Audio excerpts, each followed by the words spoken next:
I don't buy new cars, I don't buy brand names, I go to Goodwill for my clothes. I like to save money, I like to find bargains, it's the life I chose. I throw nothing away, I'll find a use another day for all this junk I keep. My neighbors all hate me, they abuse and berate me, 'cause I like doing it cheap. Yeah, I like doing it cheap. Welcome to another episode of Doing It Cheap.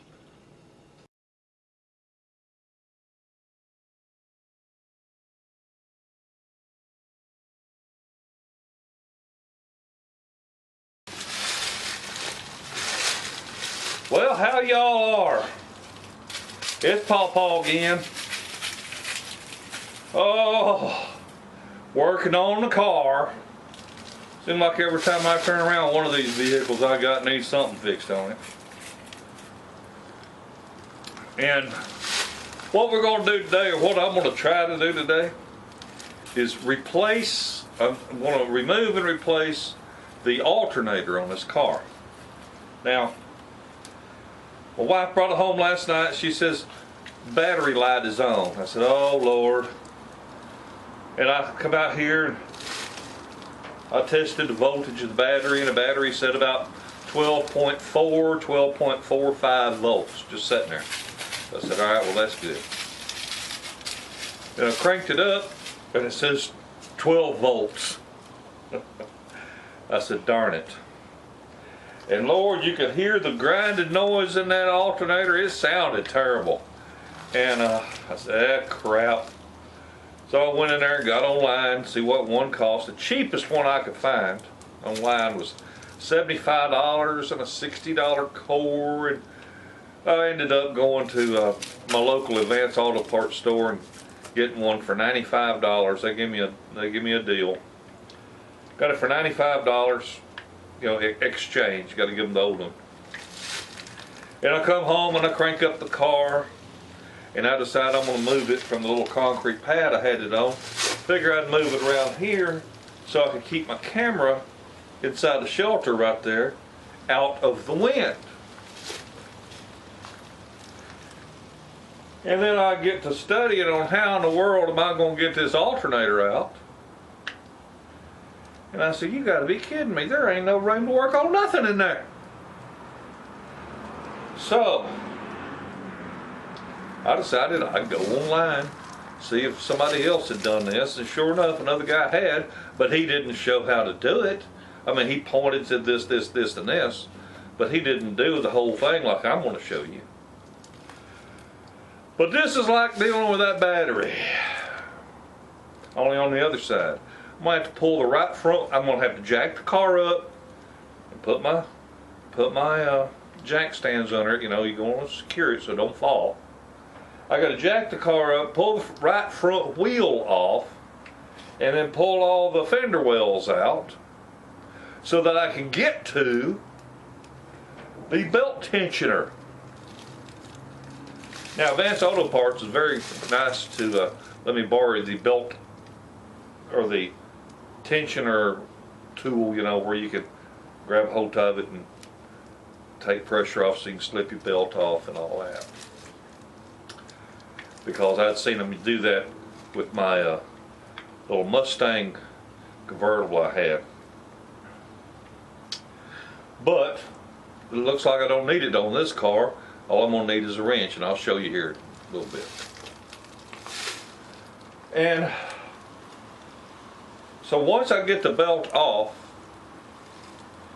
then I've got to pull the radiator hose off in order to get the alternator out. I'm just telling you all these steps because if I get out here in the wind, you know, you'll be able to see, but you won't be able to hear. So the steps involved, I'm going to go ahead and tell you what I plan to do here. I've got to move this thing back around on the concrete. I'm going to disconnect my battery. remember the battery's under here, but it's got cables run up top here. I'm going to disconnect the battery because I've got my big hot wire on my alternator. You don't want to have no short when you go messing with that. So I got to disconnect the battery, I got to jack the car up, I got to pull the right front wheel, I got to pull fender wells out, car's on jack stands, all that kind of stuff. Get under the car, manipulate the belt tensioner where I can get the belt off of all these serpentine pulleys, then come back up here, pull my top radiator hose, hopefully I don't lose a bunch of fluid, pull the battery cable, a plug, and 3 bolts. It only takes 3 bolts to get the alternator off. And I'll put down here, right down here on the bottom, what tools I'm using. I'll put that in the caption so you can understand. So that's what I aim to do. And stick with me, it should be a hell of a show. But I figure the best way to keep me from doing a bunch of mechanic language is just tell you ahead of time what I'm going to try to do, and then let y'all listen to music while I do it. Oh, people say, I have one of them boys say, why don't you sell some of them cars? Well, if I sell some of them, what am I going to do when the wife breaks one? She's got to have something else to drive. I don't want to drive nothing of mine. And I'm here to tell you, I don't care who you are, it is much less expensive to maintain the vehicle you have than it is to go buy a new one. Why in the world should a person go out and pay what it costs to buy a home for a vehicle? Or somebody say, well, I wouldn't live in a $40,000 house. Well, you're just too damn picky, or you live in the wrong neighborhood. But anyway, it's much, much more affordable to fix your own stuff. And even if you got to pay somebody to do it, it's still more affordable to maintain what you got.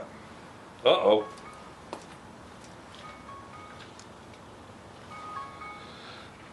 My cell phone says it's 1 o'clock, it's time to eat. But I already had me a cup of soup before I come out here. Alright, so that's what I'm going to do. Let me get this camera set up, get the car moved, and let y'all listen to pretty music while I get a little frustrated. We'll be back when it's done.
I was watching a video where this other guy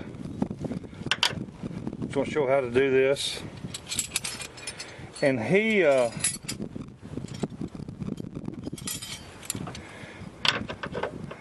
he did exactly what I told you not to do.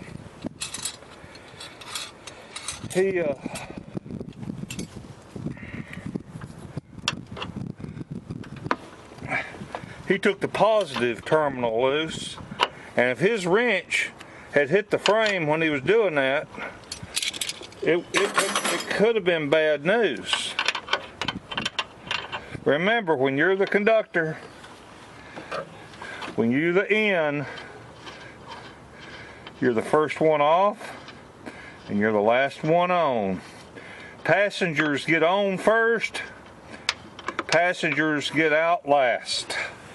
So, this cable right here runs all the way down to the negative on the battery. So, make sure I put that where it's not going to come in contact with ground. And there we go. Now, if I wanted to be super safe, I could take off the positive now if I wanted to. I don't see any reason to. I don't think it's going anywhere. Okay.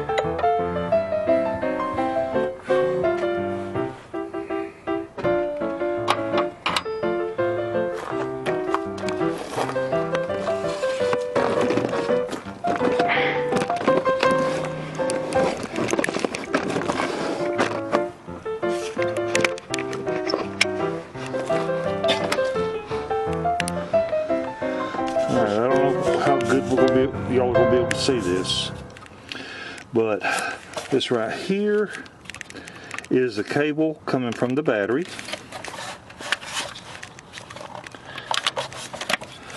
I just reached in, and this little cap right here protects it. Move it out of the way, and I'll pull this off. That's the cable leading to the battery. And we've got one plug right here that we have to take loose.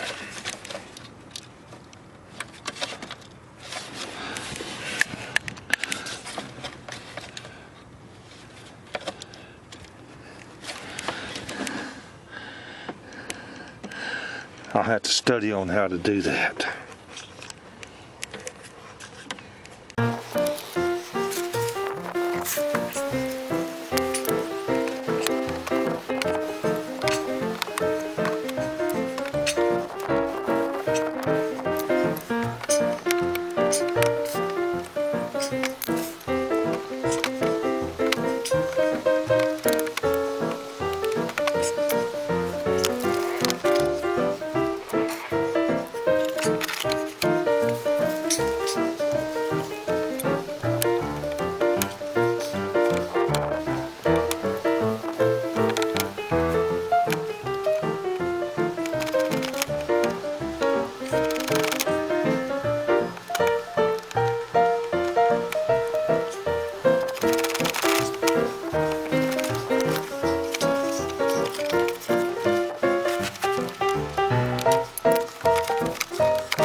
Well, now that I got all the crap out of the way, it's not too big a deal.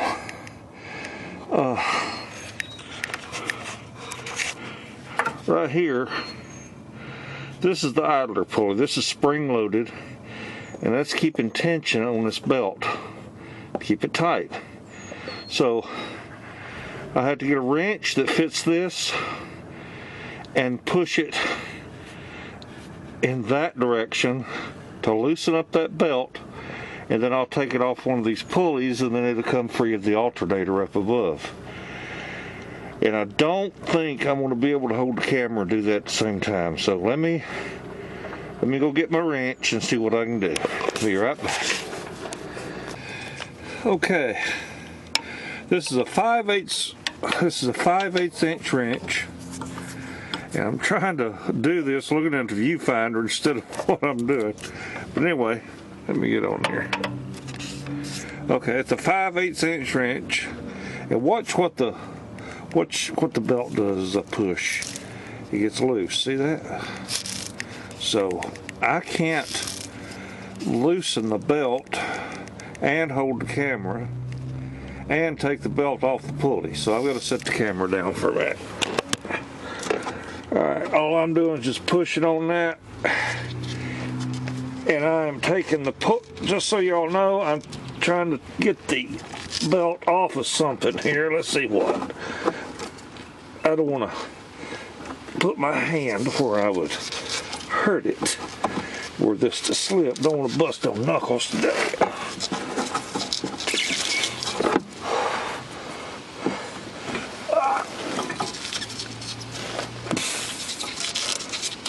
Okay.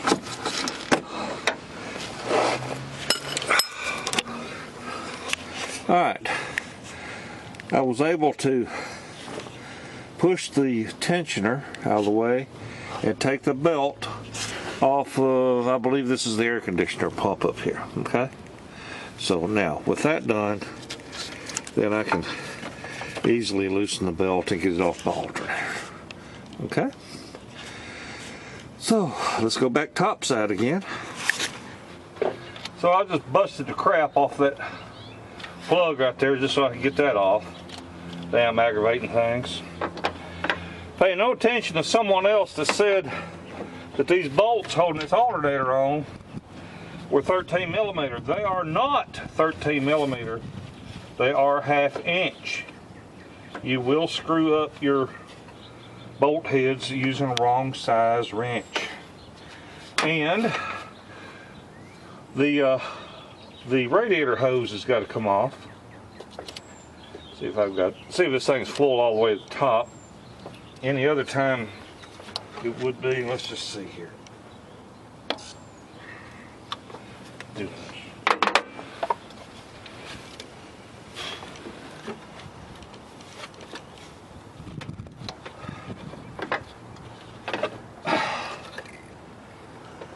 well, how about that? Wife's running around low on fluid. How about that? Surprise, surprise.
Well, I got the old one out.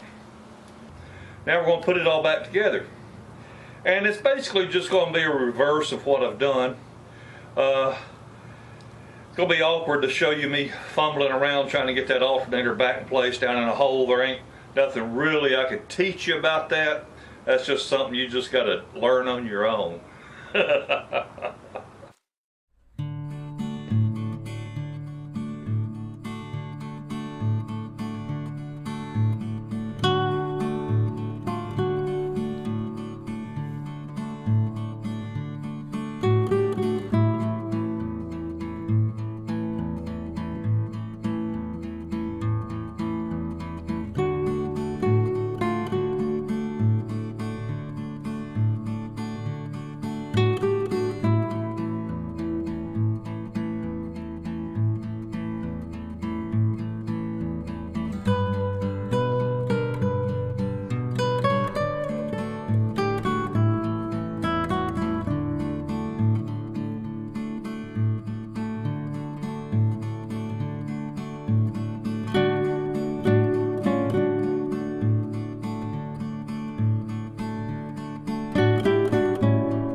Well, folks, there you have it. That's replacing the alternator on the 2004 Dodge Stratus with a 2.4 liter engine, 4-cylinder, and the eighth digit in the VIN number is an X. They need that whenever you have to get one. Everything went back exactly the way it come off with one exception, and that's that switch, or not switch, but that plug on the alternator. I hate them. I busted that one. I busted it so they ain't got that little lock on it no more. I don't care. Ain't no more aggravating than them freaking automotive plugs that don't have a simple thing to squeeze to unlock.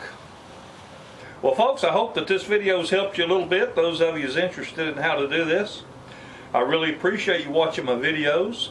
Please tell your friends about my channel. And as always, tune in on Thursdays. It's Fat Train Thursday, where we riding that fat train to Skinnyville. Got a real good recipe coming up. All right, well, y'all have a wonderful day and a better tomorrow.